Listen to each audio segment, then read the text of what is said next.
Hello friends, welcome back to Judy's Cooking Diary. இன்னைக்கு நம்ம Italian white sauce pasta எப்படி செய்யறதுன்னு பார்க்கலாம். பாத்திரத்துல தண்ணி நல்லா கொதிச்சதுக்கு அப்புறம் 1 டீஸ்பூன் உப்பு, எண்ணெய் சேர்த்துட்டு 1 கப் அளவுக்கு மக்ரோனி பாஸ்தா சேர்த்துக்கோங்க.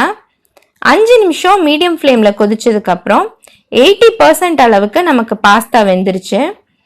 தண்ணி ஃபுல்லா வடிச்சிட்டு இதை ஒரு 15 செகண்ட்ஸ் டேப் வாட்டர்ல நல்லா ரின்ஸ் பண்ணி எடுத்துக்கோங்க.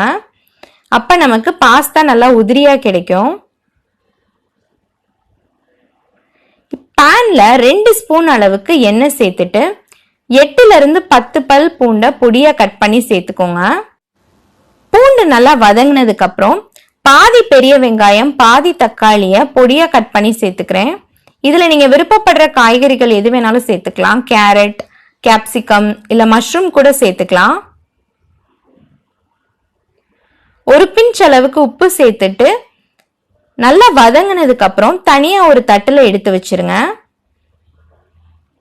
இப்ப இதே பேன்ல நம்ம ஒயிட் சாஸ் ரெடி பண்ணிக்கலாம்.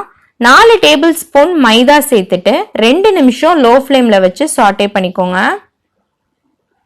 நல்லா வறுபட்டதுக்கு அப்புறம் 1 கப் பால் கொஞ்சம் கொஞ்சமா சேர்த்து நல்லா கலந்து விட்டுருங்க. கட்டி எதுவும் இல்லாம மிக்ஸ் பண்ணிக்கோங்க. ஒருவேளை கட்டி ஃபார்ம் ஆச்சுன்னா பால் கம்ப்ளீட்டா ஆட் பண்ணிட்டு நல்லா ஆற வச்சு பேஸ்டா அரைச்சு எடுத்துக்கோங்க.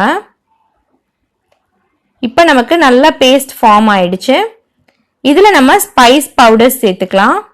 1 teaspoon pepper powder, 1 teaspoon chilli flakes, 1 teaspoon mixed herbs சேர்த்துட்டு நல்லா மிக்ஸ் பண்ணிக்கோங்க.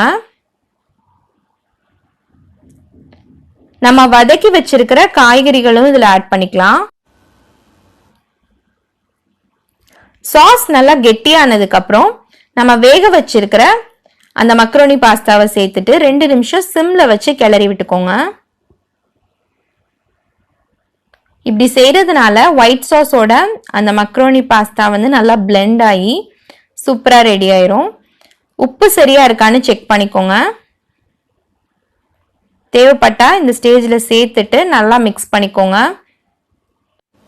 அவ்வளவுதான், நமக்கு ஒயிட் சாஸ் பாஸ்தா ரெடி ஆயிடுச்சு. இதை நம்ம இப்படியே கூட சர்வ் பண்ணிக்கலாம். சீஸ் சேர்த்து சாப்பிட்டா நல்லா இருக்கும்னு ஃபீல் பண்றவங்க இந்த மாதிரியான ஒரு அலுமினியம் டின்ல அந்த பாஸ்தாவை டிரான்ஸ்ஃபர் பண்ணிட்டு கிரேட்டட் சீஸை தூவிட்டு இதுக்கு மேல நமக்கு விருப்பமான ஸ்பைஸ் பவுடர் சேர்த்துக்கலாம்.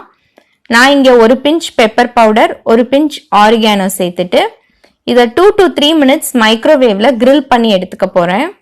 இப்படி செய்யறதுனால நமக்கு சூப்பர் சீஸியான ஒயிட் சாஸ் பாஸ்தா ரெடி ஆயிரும். கண்டிப்பா உங்க வீட்ல ட்ரை பண்ணி பாருங்க. ட்ரை பண்ணி பார்த்துட்டு எப்படி இருக்குன்னு உங்க ஃபீட்பேக் கமெண்ட்ல சொல்லுங்க.